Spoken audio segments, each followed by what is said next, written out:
Hello friends, आज मैं लेके आ गया हूँ ईवीएस की पैडागोजी। ठीक है। और अभी आप देख रहे हैं ज्ञानेंद्रिय स्टडी 26।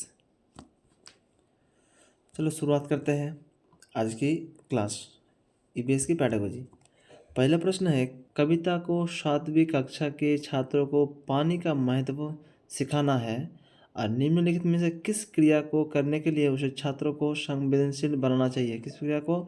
उत्तर क्या, कौन सा उत्तर होगा? यह होगा बी। उन्हें सूखे पर एक फिल्म दिखाएं और उनसे एक लेख, कविता या कहानी लिखने के लिए कहें। सही है।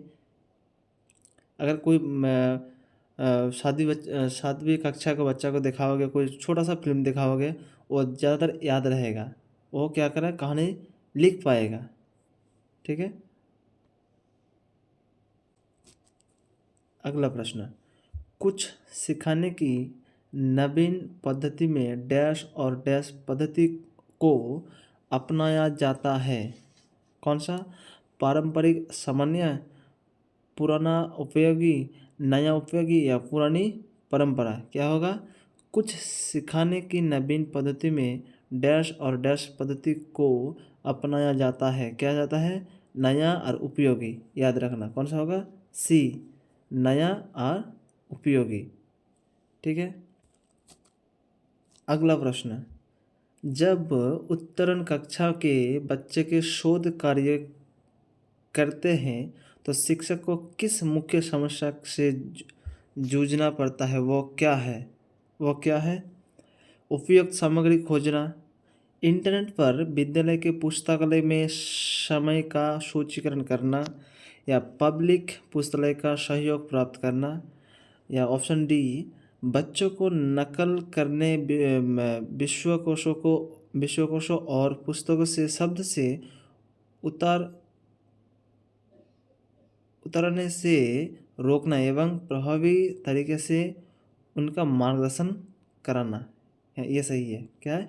बोले बच्चों को नकल करने, विश्वकोशों और पुस्तकों से शब्द से उतारने से रोकना, नकल करने से बच्चों को रोकना चाहिए एवं प्रभावी तरीके से उसका मार्गदर्शन करना चाहिए। ये सही है। कौन सा होगा? Option D. याद रखना प्रश्न क्या बोला है, जब उत्तरण कक्षा के बच्चे के शोध कार्य करते हैं तो शिक्षक को किस मुख्य समस्या से जूझना पड़ता है? वो क्या है? वह है बच्चे को नकल करने से, विश्वकोशों और पुस्तकों से शब्द से उतारने और से रोकना एवं प्रभावी तरीके से उसको मार्गदर्शन करना। अगला प्रश्न, विज्ञान के बारे में निम्नलिखित में से कौन सा कथन गलत है? कौन सा कथन है गलत है? चलो ऑप्शन पर आ जाए। विज्ञान अवधारणा और सिद्धांतों के गठन पर आधारित है।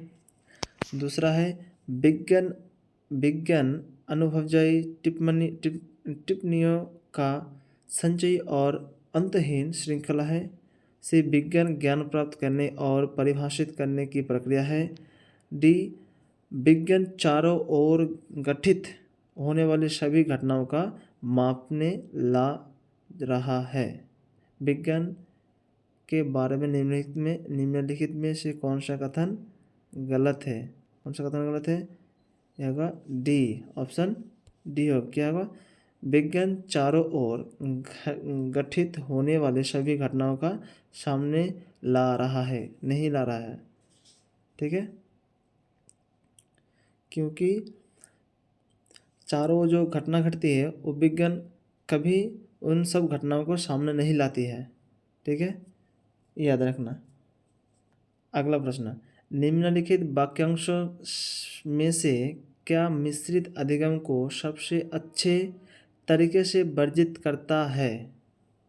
क्या होगा उत्तर? उत्तर होगा बी, इसमें आमने सामने और ऑनलाइन निर्देश से संबंधित अव्यय शामिल है। क्या है? इसमें आमने सामने और ऑनलाइन निर्देश से संबंधित अव्यय शामिल है। ठीक है। अगला प्रश्न, विज्ञान के नियमों और सिद्धांतों के विषय में निम्नलिखित में से कौन सा कथन सत्य है? कौन सा कथन सत्य है? पहले ऑप्शन सत्य है। नियम दृष्टि गोचर तत्व में संबंधों के साधारणकृत वर्जन है और सिद्धांत दृष्टि गोचर तथ्यों के स्पष्टीकरण। सही उत्तर है ऑप्शन ए। अगला प्रश्न, विज्ञान शिक्षण में उपचारात्मक शिक्षण का मुख्य उद्देश्य क्या है? ऑप्शन क्या क्या है? ए ऑप्शन है छात्रों में अच्छी आदत विकसित करना। ऑप्शन बी है छात्रों में सुधार करने के लिए। ऑप्शन सी है विशेष छात्रों के सीखने की कठिनाई को सुधारने के लिए। उपरोक्त सभी। कौन सा होगा उत्तर? ये हो जाएगा ऑप्शन सी। क्या हो जाएगा? ऑप्शन सी, विशेष छात्रों की सीखने की कठिनाइयों को सुधारने के लिए। अगला प्रश्न, बच्चे की बुद्धि और विकास के अध्ययन की सबसे अच्छी विधि कौन सी है? कौन सी है? ये हो जाएगा विकास विधि। कौन सा उत्तर आ जाएगा? विकास विधि, यानी ऑप्शन सी। ठीक है। अगला प्रश्न, 10वीं तक की विज्ञान की पाठ्य चर्चा को मुख्यतः विद्यार्थियों में विज्ञान तकनीकी और खाली स्थान के प्रति जागरूकता लाने की और उन्मुख होना चाहिए। ये कौन सा उत्तर होगा? ऑप्शन देखो, पहला ऑप्शन क्या बोला है? पहला ऑप्शन है भूगोल वह संबंधों, समाज वह संबंधों, अंत संबंधों यानी समाज, भूगोल अंतर संबंध। कौन सा होगा? ये हो जाएगा अंत संबंधों समाज, यानी ऑप्शन सी। ठीक है, याद रखना। अगला प्रश्न, वैज्ञानिक स्वभाव को बढ़ावा देता है अवलोकन कौशल, प्रायोगिक कौशल, महत्वपूर्ण सोच कौशल, यानी उपरोक्त सभी। कौन सा हो जाएगा? ये सारे ऑप्शन सही होगा, तो ऑप्शन क्या हो जाएगा? डी हो जाएगा, उपरोक्त सभी। यानी अवलोकन कौशल भी सही है, प्रायोगिक कौशल भी सही है, महत्वपूर्ण सोच कौशल भी सही है। ठीक है, ऑप्शन डी हो जाएगा उत्तर। प्राथमिक विद्यालय में विज्ञान संग्रहालय बनाने का सबसे प्रमुख उद्देश्य कौन सा है? छात्रों में अवलोकन तथा संग्रह की आदत डालना, यानी कोई भी सीखने का तरीका धीरे धीरे उसके अंदर आदत डालना। हो जाएगा ऑप्शन सी। विज्ञान के बारे में निम्नलिखित में से कौन सा कथन गलत है? कौन सा कथन गलत है? यानी ऑप्शन देखते हैं, विज्ञान अवधारणा और सिद्धांतों के गठन पर आधारित है।